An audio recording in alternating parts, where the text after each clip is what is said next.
பேடியா இருக்கிற அர்ஜுனனை தவிர மற்ற எல்லாரும் அந்த மாடியிலே சென்று அவனோடு சண்டை போட்டு விட்டு அங்கேயே தங்கி விடுகிறார்கள்.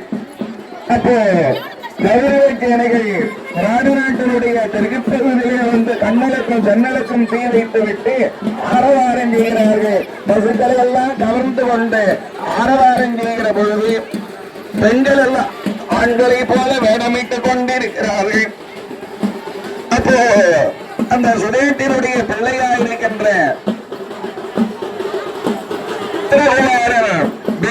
பேடியாகிற பெண்ணலை தேர்விட உத்திரகுமார தேரேறி புறப்படுகிறார். அப்படி அந்த ஆயுதத்தை எடுத்து சென்று கௌரவர்களை மடக்கி வைத்திருக்கின்ற பசுக்களை எல்லாம் கயிறுகளை அவிழ்த்து விட்டு அதன் பிறகு அந்த பசுக்கள் எல்லாம் பிராண நாட்டில் இருந்து பசுக்களை எல்லாம் திருப்பி அழைத்து வருகிறார்கள். பேடி வடிவில் இருக்கிற அர்ஜுனன் அங்க இருக்கிற துரியோதன கர்ண எல்லாரையும் அடி